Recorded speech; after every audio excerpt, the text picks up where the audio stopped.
The air in the upscale bistro hummed with low conversation and the clinking of crystal, a stark contrast to the chaotic rhythm of my own heart. He sat across from her, a wide, triumphant grin stretching his face as he pushed open a velvet-lined box. Inside, a diamond glinted, catching the candlelight. My hands were slick with sweat, knees weak, as I clutched a discreet bag containing a ring I'd bought 2 years prior, a symbol of a future that had just shattered. I hadn't intended to crash their intimate dinner. In fact, I hadn't known where they were until I glimpsed them through the panoramic window, bathed in the soft glow of a single candle, looking utterly innocent, as if deceit was a foreign concept. What I'm about to reveal is a truth many learned too late. The sight propelled me forward. I walked straight in. Her eyes, those captivating emeralds I once adored, met mine just as I reached their table. The transformation was instant. Her smile dissolved, her face paling as if struck. His hands remained frozen, suspended over the open ring box, a tableau of stolen happiness. Two champagne flutes sat untouched, one nervous smile struggling to hold, one devastating silence hanging heavy. No clever retort escaped my lips. My voice remained level, devoid of the rage simmering beneath my skin. From the plastic bag, I carefully extracted the ring she'd once wept over with joy, the one she'd returned to me in a shoebox beside my abandoned toothbrush. I placed it gently beside his pristine, expensive new offering. The comparison was almost absurd. His glittered new and unblemished. Mine was subtly scratched, dulled by time, and painfully, terrifyingly real. "Caleb," she whispered, my name a ghost on her tongue, now sounding foreign, tainted. "I figured," I replied, my voice barely audible above the restaurant's din. "You might need a reminder of who you used to be." He blinked, his expression mirroring that of someone witnessing an impossible magic trick. Confusion morphed into something colder, a dawning fear, not of me, but of the revelations she had clearly withheld. And then I dropped the letter. One page, folded thrice, her elegant script preserved from 8 months ago. Its final line echoed in my mind. "No matter what happens, I'll always come back to you." She had penned it the very night she'd slept in my arms, the same weekend she'd embarked on her clandestine relationship with Cian. He stared at the note for a beat too long before pushing the velvet box away and asking her a single pointed question. I didn't linger to hear her response. But what transpired after I walked out of that bistro? Here's what no one tells you about betrayal. What Serafina did next wasn't a breakdown, nor was it regret. It was something far more chilling, something truly unbelievable. And that, my friends, is where this story truly began. Instead of heading home, I wandered aimlessly through the city's labyrinthine streets. No destination, no compass, just unfamiliar avenues and thoughts I desperately wished to silence. Eventually, I found myself parked in a dimly lit garage, staring at my glove compartment as if it held all the answers. A fragment of her silk scarf, forgotten weeks ago, remained wedged between the passenger seat and the console. I didn't reach for it. I couldn't bring myself to discard it. I simply stared, feeling utterly disconnected, trapped in someone else's fractured memory. By midnight, I finally drove back to what was now my apartment. Her key, I remembered, had been deactivated. That was the very first thing I did after leaving my ring on their table. It wasn't about power. It was about survival. I couldn't bear the thought of her re-entering my life as if nothing had fundamentally shifted. I needed sanctuary. I needed silence. The moment I opened the door, the sheer volume of her absence struck me. The empty hanger where her tailored coat once hung, the missing toothbrush, the faint, lingering scent of her jasmine shampoo in the bathroom. She hadn't taken everything, just enough to amplify the void. But what truly arrested my attention was something she had left behind: her journal. Now I know the immediate thought, I shouldn't have opened it, and perhaps that's true. But when your world implodes, curiosity becomes a cruel master. The cover was worn, supple leather, creased like aged skin. She used to write in it nightly, seeking to organize what she called the noise in her head. I opened it to a random page in the middle. The first image that greeted me was a delicate sketch of a house, our envisioned home. 2 stories, a sprawling garden. Tiny stick figures, one bearing my initials, played in the yard. This is where it gets truly unsettling. The very next page was a meticulous to-do list titled, "If I Leave M." Bullet points detailed items like return his favorite hoodie, retrieve mom's old suitcase, do it on a Friday so he can process a loan. Cold, clinical, as if she were planning a vacation, not the systematic dismantling of a man who'd entrusted her with his entire future. I didn't cry, I didn't scream. I simply closed the journal, the weight of the revelation settling heavily upon me. I hadn't lost someone impulsively. I had been meticulously erased, one calculated step at a time. That night I slept on the couch, not because I couldn't bear our bed, but because I simply didn't want to. But here's the real twist, the one that blindsided me completely. That wasn't even the last time I saw her. 3 days after the bistro fiasco, Serafina Sterling knocked on my door. No call, no text, just a casual knock, as if we were mere neighbors, as if she hadn't left my life in shards and was currently smiling across from a man who wasn't me. I almost didn't answer. I stood behind the frosted glass for what felt like an eternity, my heart pounding, her blurred silhouette a torment. Part of me prayed she'd simply walk away. Another, more masochistic part, yearned to hear whatever flimsy excuse she had left. When I finally opened it, she stood there, holding a takeout coffee cup. My usual order, same brand, a muscle memory that stung. She said nothing immediately, just gnawed on her bottom lip, blinking excessively. That practiced politeness people adopt when they're about to deliver another devastating blow. I didn't invite her in. I leaned against the doorframe, waiting. "You didn't have to do that," she murmured, her voice barely a whisper. "Do what?" I shot back, a bitter edge to my tone. "Hand you the ring? The letter? Watch your little public fairy tale unravel?" "You humiliated me," she accused. I laughed then, a short, dry chuckle that surprised even myself. Not a dramatic, bitter sound, but one born of sheer incredulity. "You were proposing to him," I stated. "Wasn't that exactly what you wanted?" She flinched, a genuine, unguarded reaction. I saw the calculated mask crack, just for a moment. Then she stared at me with an icy disdain, as if I were the villain who had trespassed on her narrative. I demanded to know why she'd come. "I didn't know he'd do that," she whispered. It turned out, after I'd left the ring and the letter, Cian hadn't proposed. He'd closed the box, asked for space, for time to reconcile what else she hadn't disclosed. My letter had utterly derailed her carefully constructed story of being the victim of a defunct relationship, and my ring sitting there made her look like a collector of men, a souvenir hunter. She asked if we could talk. I said no. She asked if I still had the scarf she'd left behind. "Maybe," I replied, unwilling to give her any ground. Then she said, "I miss who you used to be." That line, more than anything else, pierced through me, because I missed him too. The version of Caleb before I second-guessed every gesture, before I understood how quietly love could vanish, almost imperceptibly. But I didn't tell her that. Instead, I closed the door, slowly, deliberately. She didn't knock again. I genuinely believed that was the end. But I was terribly, fundamentally wrong. Because the next morning, I awoke to 137 unread messages. And a video that plunged me into a fresh abyss, making me question whether this betrayal went far deeper than I could have ever imagined. I didn't even register the flurry of messages initially.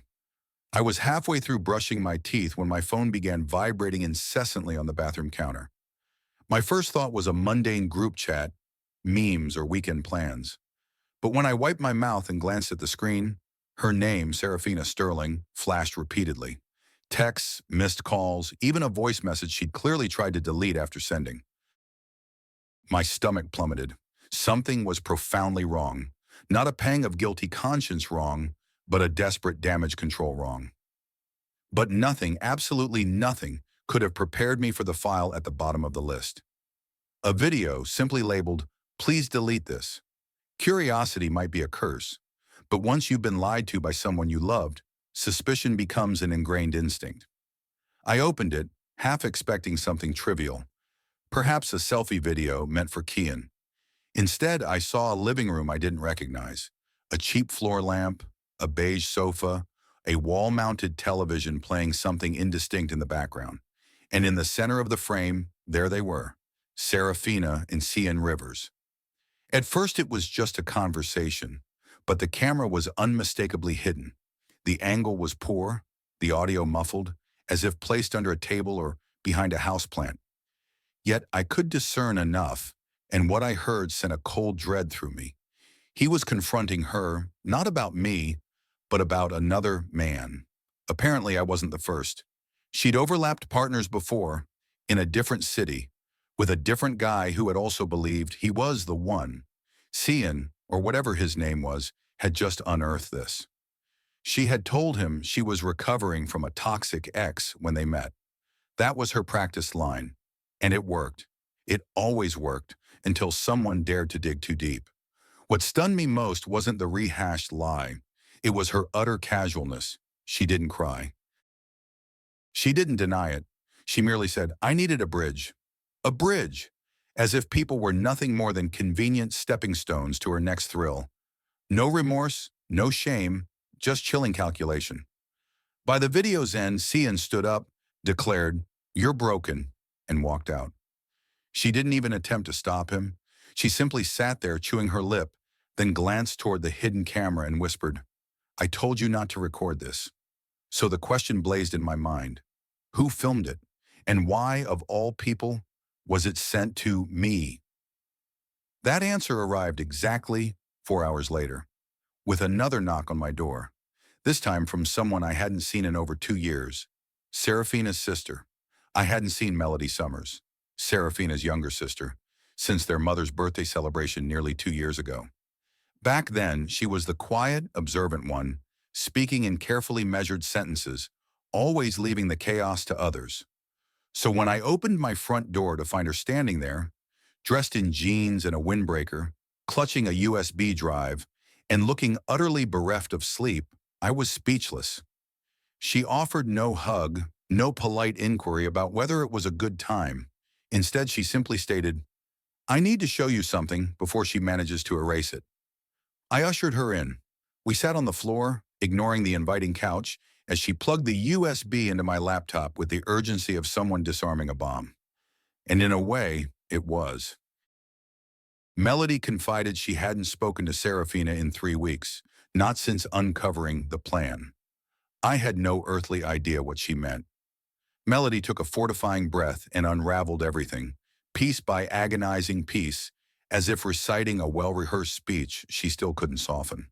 Apparently, Serafina hadn't merely drifted into her new relationship. She had meticulously orchestrated it for months. She'd been cultivating her connection with Kian while still cohabiting with me, scheduling meetups under the guise of fabricated work events, manipulating mutual friends into providing alibis, even asking Melody to store a just-in-case suitcase. The emergency was me finding out. But here's where the story took a chilling turn into darkness. The video I received, Melody filmed it. She explained she did it after realizing Serafina wasn't just abandoning me. She was actively exploiting me for financial stability, for the public image of a sweet, dependable fiancé, while experimenting with her real self on the side. Melody then dropped the bombshell. Serafina had taken out a private loan in both our names 6 months prior. She had forged my digital signature. I hadn't even known it existed. She used it to fund a silent retreat in Arizona, a transformational getaway she told me was sponsored by her company. I felt nauseous. This wasn't just betrayal anymore.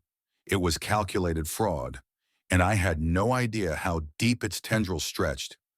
Melody didn't want anything from me. She wasn't there to stir drama. She simply stated she couldn't bear to be a part of the lie any longer. Before she left, she handed me one final item, a flash drive labeled Backups 2019-2023. "You'll want to see the older ones," she advised, her voice flat, "especially the one from Valentine's Day 2 years ago." That's when she decided. Decided what? I didn't ask. I simply nodded, my hands trembling too violently to type. After she departed, I sat alone for hours. The sun dipped below the horizon. The room grew cold, yet I remained immobile. The flash drive lay beside me, a truth grenade I lacked the strength to pull the pin on. And just when I thought I couldn't possibly endure another blow, my phone lit up with a name I hadn't seen in over a decade. Noah Hawthorne, my former best friend. The man I hadn't spoken to since the week Serafina and I became engaged. Suddenly, an icy certainty settled. This story wasn't even halfway over. I stared at his name on the screen as if it were some digital anomaly. Noah Hawthorne. It had been well over 10 years since we'd exchanged words, even longer since I'd seen him in person. Our friendship had imploded swiftly and messily, consumed by something we'd never revisited. But there he was, on my screen. No casual greeting, no long time no see, just 5 stark words. You need to call me. I let it sit for a full day. I didn't answer. I didn't text back. I wasn't ready to exhume that particular segment of my life, not with everything else unraveling at warp speed. But Melody's flash drive, a silent sentinel on my table, pressed down on me like a physical weight. Eventually I succumbed. I plugged it in. Dozens of files awaited. Recordings, screenshots, faded photographs, even meticulously organized spreadsheets bearing Serafina's initials and dates. But the one that stopped me cold, V-Day 21 recording. I almost didn't open it. A part of me deep down already knew what I would hear. And I was right. The video was grainy, filmed from a phone propped precariously on a desk, but the voices were crystal clear. It was Serafina and Noah, sitting in what appeared to be a hotel room. She was laughing at something he'd said. Then amidst that laughter, she uttered words that sliced through me like a hot blade. He thinks I'm out buying him chocolates. More laughter followed. His. My stomach plunged. I scrubbed through the rest. They joked. They spoke about me. They discussed the ease with which they maintained the deception. She declared, I'm not marrying him because I love him. I'm marrying him because he's safe. Noah simply nodded as if such a profound betrayal of his best friend was merely routine. That's when the realization hit me. This was why he was texting now. He knew I'd seen it, and suddenly every fragmented memory from back then flooded in. How Noah had vanished the week after our engagement. How Serafina had concocted some excuse about him needing space, about not reaching out, insisting it would only complicate matters. How I, like a trusting fool, had believed her. She was already building the walls to isolate me, and I, unknowingly, helped her stack every brick. I finally called him. He answered on the second ring, his voice hollow, like someone deprived of sleep for weeks. I messed up, Caleb, he confessed. I've been trying to tell you for years. She wouldn't let me. She made threats about my job, about your reputation. I hung up. Not because I didn't want answers, but because for the first time in weeks, I craved more than lies masquerading as regrets. I needed something unequivocally real. So I did the one thing I hadn't done since this nightmare began. I called my lawyer. And that's when the real reckoning truly began. Marla Larson's law office was impeccably cold, almost antiseptically clean, as if even the air had been sterilized. I hadn't seen Marla since she'd helped me with a work contract 2 years prior. But when she asked the reason for my return, I didn't offer the full, sprawling narrative. I simply slid the flash drive across her polished desk and stated, I think I've been played. She plugged it in without a word. I watched her face tighten with each click, her fingers hovering over certain files for longer than others. When she finally turned to me, her gaze was unwavering. We need to run a complete financial sweep immediately. It began with my credit report.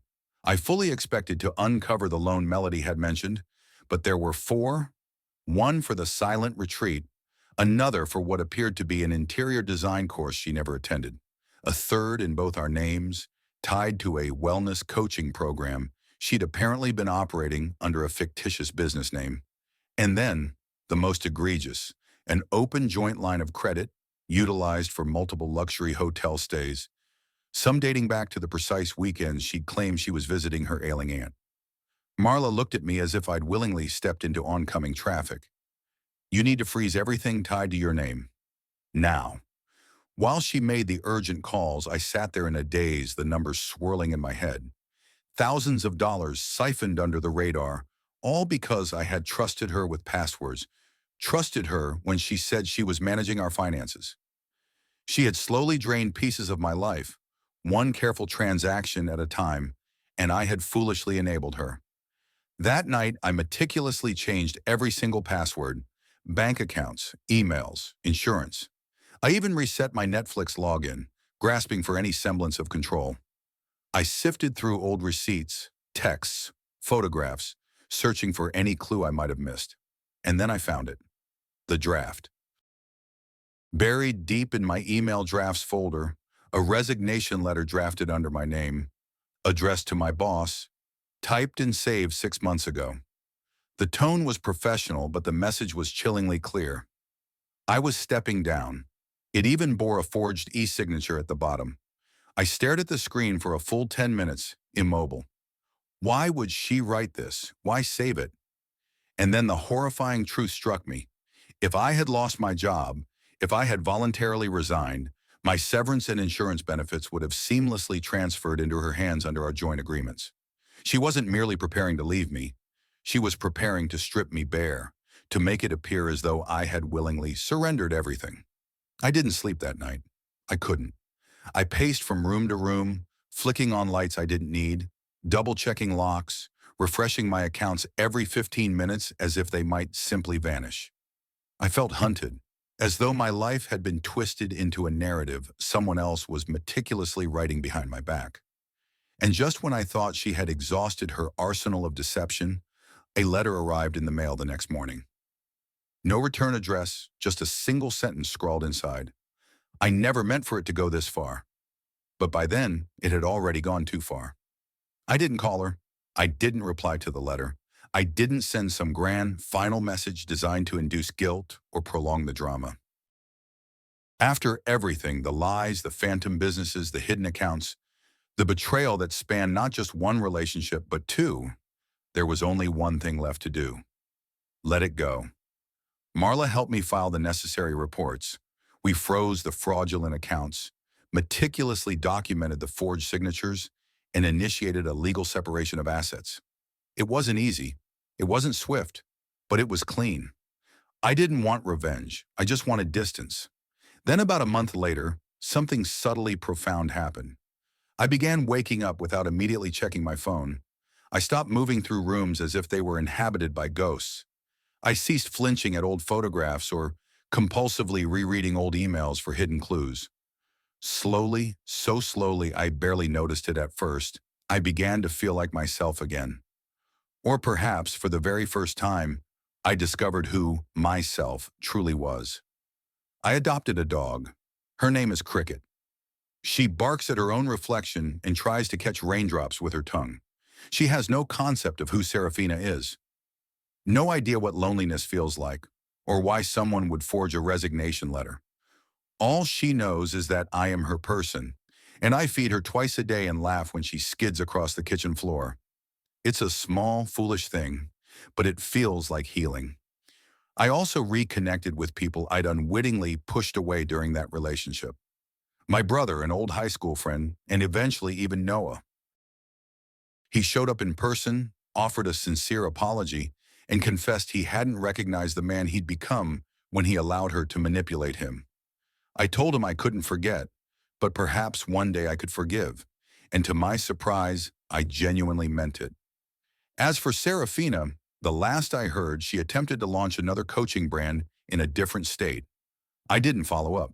I don't care if it succeeded or spectacularly collapsed. That chapter is definitively closed. The funny thing is, after everything, the moment that resonates most isn't dramatic. It's remarkably simple. I was walking home from the grocery store, much like the day I first witnessed her deception, and I passed the exact bistro where I'd left the ring. It was raining, and a couple sat in our old spot, laughing, vibrant, utterly in love, and I felt nothing. No ache, no bitterness, just a profound sense of peace. Sometimes healing isn't a grand epiphany or a cinematic confrontation. Sometimes it's simply walking past a memory and realizing it no longer holds any power over you. I'm okay now, better even, and I'm still learning how to be a man who doesn't apologize for expecting honesty. A man who understands that being safe doesn't make you disposable. So yes, I returned the ring while she was with her new guy. But what happened next? I finally got my life back. That's the end of the story.